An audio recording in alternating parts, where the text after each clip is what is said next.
Hello and welcome back to another video on my channel. I hope everyone is good. I hope everyone is doing well. Last night and this afternoon we've had clarifications from the Algeria manager Belmadi, and we've had clarifications from the Algerian president of the Federation of Football, Amara. They've both come out and confirmed that Algeria's case has not been rejected. The file is still ongoing. Today we had an official statement from the FAF, once again denying any rumours by the likes of beIN Sports. beIN Sports were the first big outlet to put out the story saying Algeria, Cameroon won't be replayed. They swiftly deleted their story. Amara has come out today and said that FIFA are still looking at the case and a decision has not been made yet, and that's because Algeria's case is with the FIFA refereeing committee and not the FIFA disciplinary committee, who came out and made that decision with the fine. Amara said that Algeria knew about the fine for a few days now and they are still waiting for a response on their case. Belmadi on French radio yesterday in the evening came out and denied a lot of the rumours. He said him and 45 million were made to feel uncomfortable by Bakary Gassama. He said he's proudly African. He said he's proudly Algerian. He said he's not the only African manager that's spoken out about referees.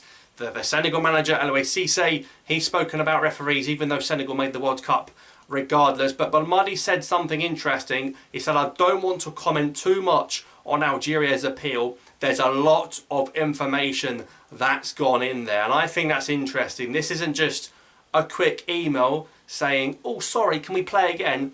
This is, well, first of all, the fact that it's gone to the refereeing committee shows the importance. Second of all, the fact that it's been nearly a month now. It's been over a month since the game and we still haven't had a decision.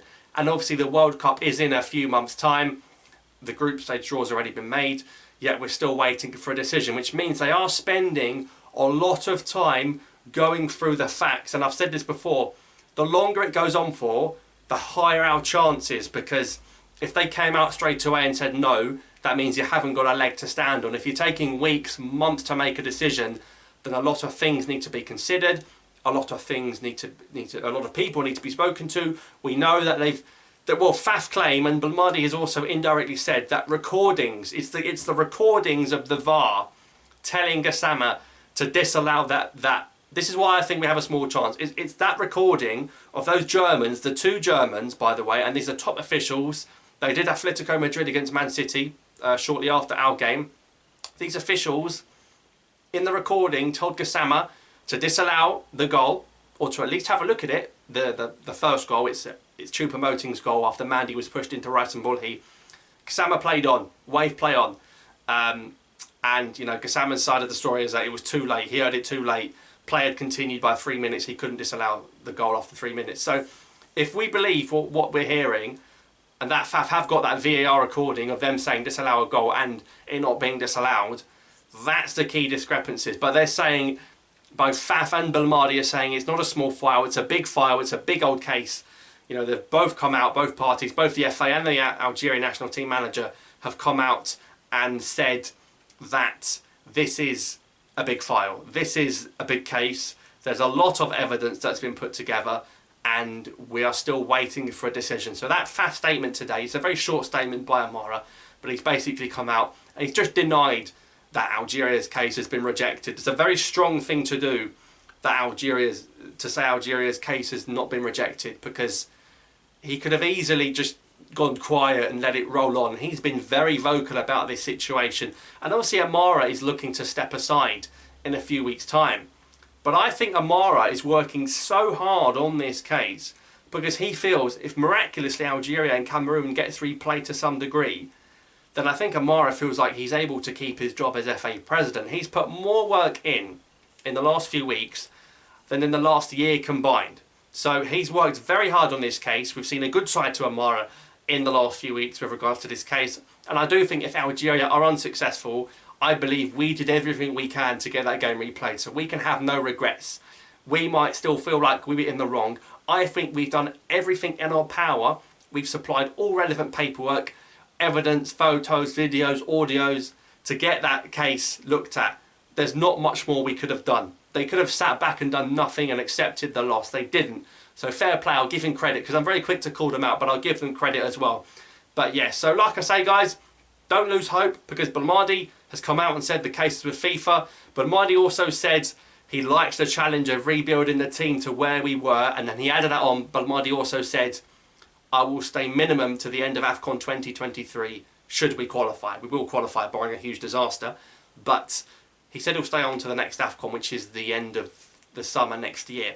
And if he's saying he wants to rebuild the team to where they were, that's winning it. So Belmadi's aspirations are to win the next AFCON, and then I think he might think, you know what, and I think this would be good for all parties. If Belmadi won the AFCON again, it would be a good time for him to walk. I think that's a good way to end on, because he spoke a lot about he's carrying on because he didn't want to end on that defeat, that didn't want to define his tenure by going out like that, crying, not making a World Cup.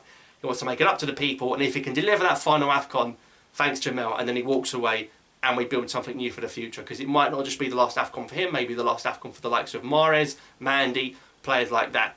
But nonetheless, we still wait, and as much as the Cameroonians don't like it, we will continue to wait for FIFA's decision. We are merely reading, we're reading official statements here. This is Belmadi's words on the radio. This is FAF's official statement from the president on their feed. These aren't speculations. We're waiting for the case. And for me, in terms of the Cameroonians, particularly the ones in the comments, they're so wound up about it. I think when you comment that much and when you speak that much about a case and you feel like you've done nothing wrong, you don't come out and you know, keep leaving comments trying to defend yourself. You just let it go because you've got nothing to worry about. I think the Cameroonians are worried. That's why they're making such a big deal, and that's why you see even Samuel Eto'o come out to try and drag Belmadi down to the FIFA Ethics Committee and try and attract some attention elsewhere. So there's a lot of games, a lot of mind games going on, but the bottom line is, despite that fine we spoke about yesterday, the case is still very much alive. On May the 4th, there is protests in Switzerland, once again planned demonstrations, and we wait and see what's going to be happening with FIFA. I think I think we're the only game. We're the only game that's being looked at by this committee. The other games, of course, you had the Nigeria-Ghana game where someone sadly passed away. Nigeria have been ordered to have no fans. Senegal, Egypt. Senegal got one of the biggest fines I've ever seen given by CAF. Massive fine for the lasers and the banners and the one game behind closed doors, but that won't get replayed, unfortunately for the Egyptians. And I think the Egyptians knew as soon as that game wasn't going to be replayed, they probably heard that Senegal got the fine. That's why Carlos Queiroz chose to go, because they would have kept Queiroz if there was any chance of that game being replayed. Imagine they were going to replay it with a different manager. That would have been a bit silly. So that's closed. This is the last spot open. I expect, people ask me when are we going to hear a decision. I don't want to hear one. I don't want to get heartbroken again, but it's got to happen in May. It's got to happen in May, because if there was going to be any sort of replay or anything like that, it would have to happen in June in that international break. Because in that international break in June, right, there's an opportunity to play up to 4 games. We know Morocco are going to be playing the Americans. We know Tunisia are going to be playing Chile and Japan. We know there's going to be AFCON qualifiers. You can play 4 games in June, right? So there's also going to be some World Cup playoff games happening in June. You've got the Scotland, Wales, Ukraine situation, the Peru and Australia and UAE situation. You've got another a spot. There's 3 spots in total for those World Cup playoffs. They did the World Cup draw, which before, never seen this before all 32 teams had even been confirmed. So we wait and see what will happen with this case. The timings are not a big deal. I think we'll hear something in May. Any replay would have to happen in June. Could happen in September, but I think that's quite late notice. June could happen, but we'll see. We'll see. Like I said, if we get it, fantastic. If we don't, we'll build up to the AFCON qualifiers with Belmadi still in charge. We'll have his squad in a few weeks. In fact, not long to go until Belmadi's next squad selection, and we go again.